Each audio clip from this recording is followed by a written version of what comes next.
Alors clairement, je vais refaire pour ceux qui n'ont pas vu à peu près la même impro que mon précédent test de SSD, car elle pose plutôt bien le décor encore aujourd'hui. Si vous disposez d'un PC un peu lent, lui ajouter un disque SSD peut être un excellent moyen de booster ses performances s'il est encore équipé d'un disque dur magnétique. Et pour les autres, tous les SSD ne se valent pas. Et ce qui se fait actuellement de mieux en la matière, ce sont les SSD NVMe en PCI Express Gen 5. Mais ils restent encore très chers. Peu de PC sur le marché sont pour le moment capables de les prendre en charge. Et honnêtement, mis à part quelques usages bien particuliers, personne n'a réellement besoin des performances qu'ils offrent pour le moment. C'est pourquoi, selon moi, les SSD NVMe en PCI Express Gen 4, la norme précédente, on le vend en poupe.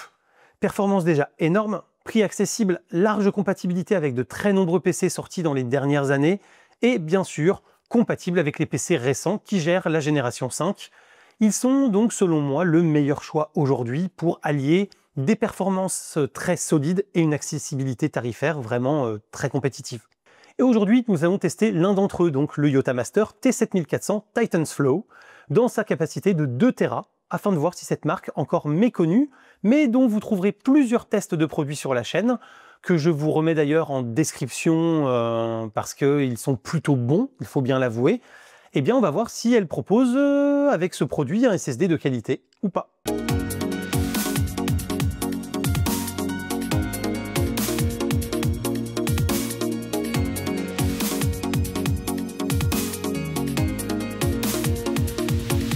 Bonjour à toutes et à tous et bienvenue dans cette nouvelle vidéo consacrée encore une fois à l'univers des nouvelles technologies et aujourd'hui plus particulièrement au monde de l'informatique et du stockage avec le test du SSD T7400 Titans Flow de YotaMaster dont j'avais déjà testé quelques produits dont j'avais été plutôt satisfait.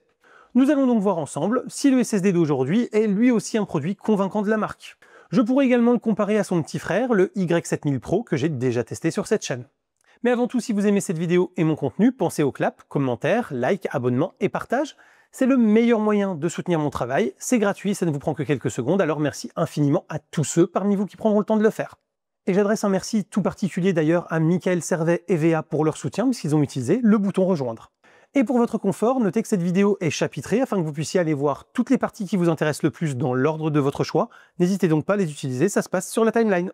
Comme à son habitude, la marque fournit un bundle plutôt complet et qui couvrira à peu près toutes les configurations sur un PC fixe ou portable, un NAS avec ou sans dissipateur déjà prévu. Vous retrouverez donc le SSD au format standard 2280, un pad thermique, un dissipateur en aluminium doré, une vis pour le fixer et un tournevis pour le montage. Ce SSD confie sa gestion à un contrôleur MAP1602A de chez Maxiotech. C'est un contrôleur que l'on retrouve sur de nombreux SSD PCI Express 4 de marque asiatique essentiellement, ou en OEM, dans une version légèrement améliorée par rapport au MAP1602.DE du Y7000 Pro. Alors ça ne fait toujours pas rêver sur le papier, comme c'était déjà le cas, mais j'avais été très agréablement surpris sur le Y7000 Pro, donc attendons les tests avant de juger. Toutes les puces sont sur une seule face, ce qui facilitera la dissipation thermique, et il s'agit ici de puces TLC, soit à 3 bits par cellule, au lieu des QLC du Y7000 Pro qui avaient donc 4 bits par cellule. Ce changement de puce pour des plus véloces ainsi qu'un contrôleur un poil plus performant devrait donc logiquement offrir des performances supérieures. Le SSD est donc à la norme NVMe et se connecte en PCI Express 4 sur 4 voies avec du cache SLC et de la mémoire HMB pour booster des performances lorsque l'on transfère de petites quantités de données, ce qui est le cas dans une majorité du temps en usage réel et non en benchmark. Les débits annoncés pour cette version de Tera sont de 7400 mégaoctets par seconde en lecture et 6500 en écriture avec 1 million d'IOPS dans les deux sens, soit un peu plus rapide en lecture que le Y7000 Pro et comparable en écriture. Il dispose d'une garantie qui peut sembler confortable puisque affichée à 5 ans. Mais attention, elle est quand même limitée à 1000 Tera écrits pour cette version de 2 Tera, soit quand même plus que le Y7000 Pro, équipé de puces théoriquement moins endurantes. C'est donc tout à fait logique et conforme à ce que les différentes technologies de puces peuvent endurer.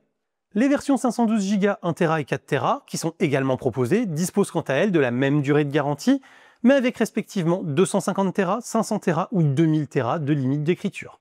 Quoi qu'il en soit, il faudra donc écrire sur cette version de Tera 120 Teraoctets par an pour atteindre cette limite avant les 5 ans du produit, ce qui semble peu réaliste dans un usage normal. Mon plus vieux SSD encore utilisé, mon Samsung 840 Pro, n'est par exemple qu'à 75 Tera après 12 ans d'usage, et mon Samsung 980 Pro, et c'est bientôt 5 ans, n'arrive pour le moment qu'à 24 Teraoctets d'écriture cumulée. Bref, la garantie de 1000 Tera semble énorme et c'est bien les 5 ans qu'il faut garder en tête.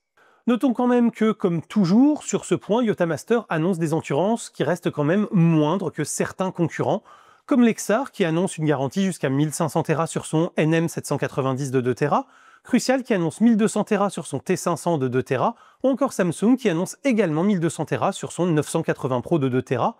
Donc sur ce point, soit Yotamaster ne veut prendre aucun risque, soit il sait que sa NAND n'est pas super résistante.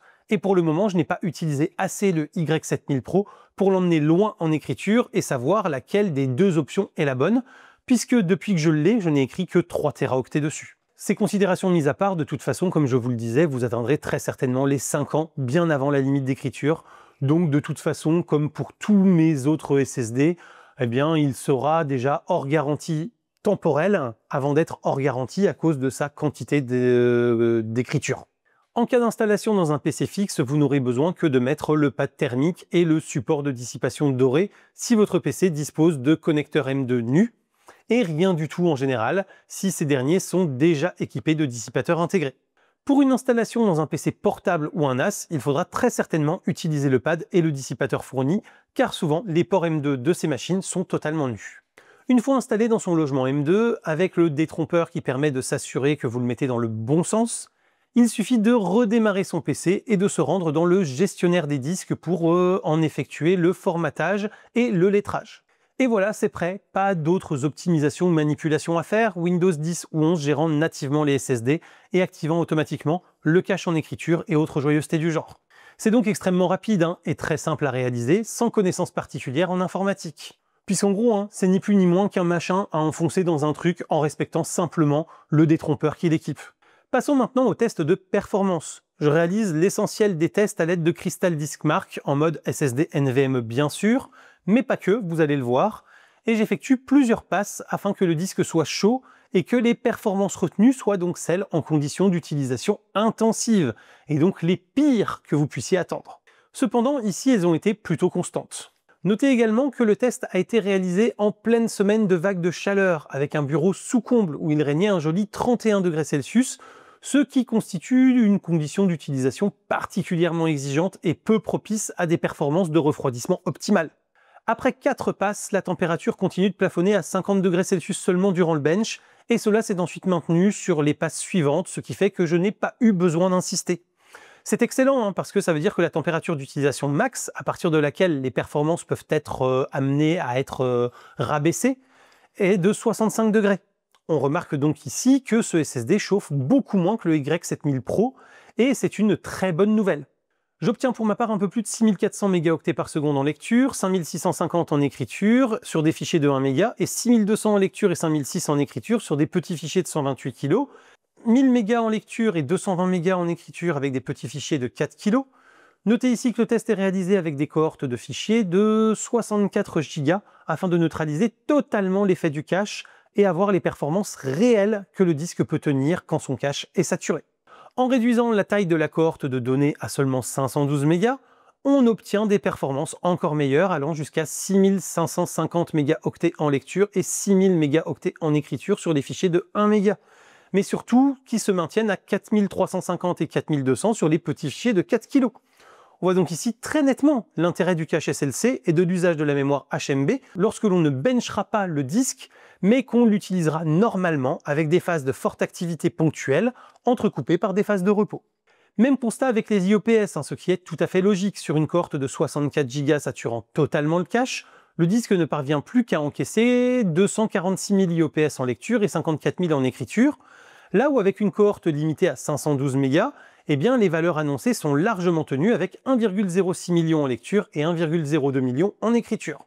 En utilisant l'outil de bench intégré à Samsung Magician, on obtient des valeurs de 6600 mégas en lecture et 6000 en écriture avec 388 000 IOPS en lecture et 334 en écriture. À titre de comparaison, mon Samsung 980 Pro 1 Tera affiche 6750 mégas en lecture et 2200 mégas en écriture, mais maintient joliment ses performances sur les fichiers de 4 kg avec 3400 et 2250 mégas, malgré une cohorte de 64 Go. Idem pour les IOPS, ou même à 67 Go, il continue d'afficher un solide 834 000 en lecture et 547 000 en écriture.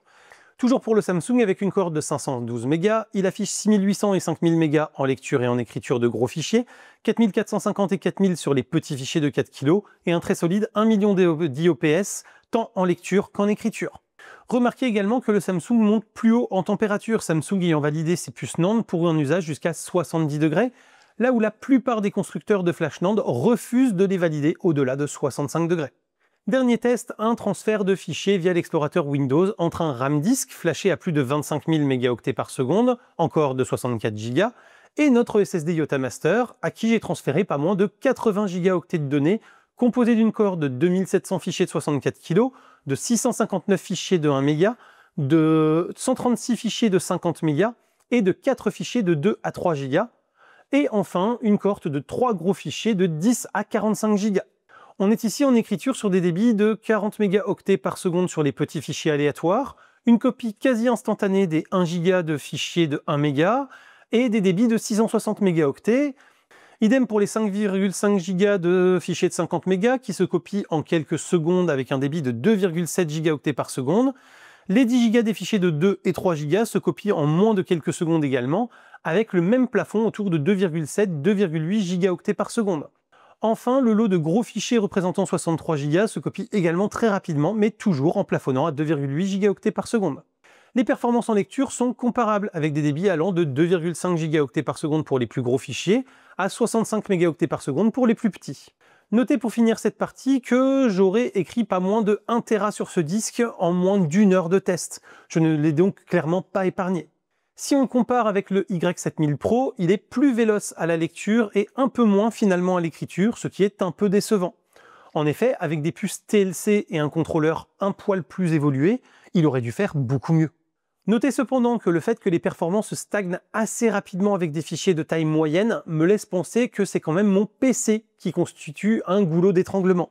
En effet, certains confrères testeurs, avec des configurations plus récentes et donc plus véloces et plus performantes, ont réussi à le pousser sans difficulté à 7120 mégaoctets par seconde en lecture et 6390 en écriture, et plus de 4000 mégaoctets par seconde dans les deux sens avec des petits fichiers de seulement 4 kg. Il faut donc bien prendre en compte ce paramètre en regardant cette vidéo.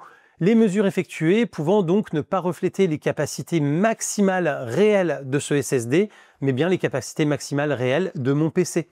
Et avec deux SSD M2, une grosse carte graphique et une carte réseau 10 Gb utilisant tous des lignes PCI Express, ce ne serait finalement pas si étonnant que j'arrive à saturation des possibilités permises par mon système. Comme toujours, nous allons commencer par les points faibles. Il n'y a aucun soft d'accompagnement pour permettre une gestion optimisée du disque, comme avoir la main sur l'overprovisioning ou pouvoir facilement et nativement chiffrer le volume par exemple. La quantité de données écrites pour la garantie est très nettement inférieure aux standards du marché utilisant ce type de cellule de mémoire, même si donc en vrai, elle sera largement supérieure à l'usage que vous pourrez en faire dans des conditions d'usage réel comme je vous l'expliquais. Côté point fort, je note les excellentes performances en écriture sur les très gros fichiers, même avec de grosses quantités de données qui vont aller saturer le cache, ainsi que les excellentes performances tant en débit qu'en IOPS sur les fichiers de toute taille, lorsqu'on manipule des quantités de données qui sont plus normales et conformes à un usage réel. Et j'appuie d'autant plus sur ce point qu'il semble donc que ma machine limite les performances qui sans cela seraient encore plus importantes, alors que mon PC est quand même toujours largement suffisant pour jouer en 4K à des gros jeux, monter des vidéos en 4K avec des effets, traiter des photos avec des RAW de plus de 50 mégapixels. Bref, un PC de travail et de jeu qui est malgré tout encore plus puissant qu'une majorité de configurations actuellement en circulation ou en vente sur le marché. On peut également noter l'excellente gestion thermique, puisque le SSD n'a jamais atteint, malgré des tests intensifs, sa température limite. Alors c'est sans doute là encore à cause des limites de ma machine, qui, ne le sollicitant pas au maximum de ses capacités, lui a peut-être permis de rester plus frais et dispo tout au long de ce test. Enfin, le bundle est très complet, permettant de l'installer et de le refroidir correctement dans à peu près n'importe quelle machine et configuration. Et ça, c'est toujours appréciable quand on achète un disque. Notez que ce SSD, au moment où je réalise cette vidéo, n'est pas encore disponible à l'achat. La page sur le site officiel n'existe tout simplement pas, et la page Amazon renvoie à un produit qui est pour l'instant indisponible. Je l'ai reçu en avant-première, donc merci YotaMaster pour votre confiance. Et normalement, quand la vidéo sortira, eh bien, le produit sera disponible, et son prix aussi, mais je n'en ai pas encore connaissance. Pour conclure, YotaMaster propose avec ce T7400 Titans Flow des performances tout à fait en phase avec ce que propose le haut de gamme du marché des SSD PCI Express Gen 4.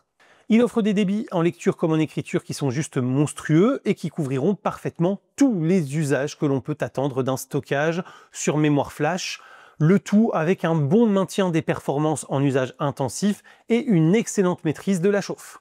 La garantie offerte sur 5 ans est plutôt rassurante et la seule véritable ombre au tableau reste l'absence de programme dédié pour la gestion avancée de ce disque. Pour une machine de jeu exigeant ou de travail intensif, il est clairement un choix plus qu'adapté, puisque même avec une Crosshair 8 et un 5950X largement overclocké, je ne suis pas en capacité de l'exploiter au maximum de ses capacités.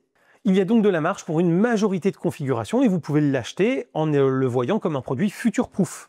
Reste à voir à quel prix ce SSD sera vendu afin de voir si, face à la concurrence de marques mieux installées comme Crucial ou Samsung, il saura tirer ou non son épingle du jeu. Pour ma part, je suis en tout cas pleinement satisfait de ce SSD qui va donc rester dans ma machine et venir remplacer le Y7000 Pro puisque j'ai vraiment la flemme de reswitcher entre les deux disques. Nous voici arrivés au terme de cette vidéo qui j'espère vous aura plu, vous aura appris des choses et vous guidera dans vos actes d'achat. Si c'est le cas, n'hésitez pas à la commenter, la liker, vous abonner et partager. C'est le fameux clap, vous commencez à connaître. Vous avez également Tipeee, le bouton rejoindre et la boutique qui sont sous la vidéo et dans la description qui permettent de me soutenir financièrement en ayant des avantages exclusifs ou des goodies que je vous invite à découvrir. Et quant à moi, je vous dis à très bientôt pour plein de prochaines vidéos. Photos, techno, informatique et jeux vidéo qui font le contenu de la chaîne au quotidien. D'ici là, continuez de rester curieux et de regarder des vidéos sur YouTube. Salut à tous, bye bye.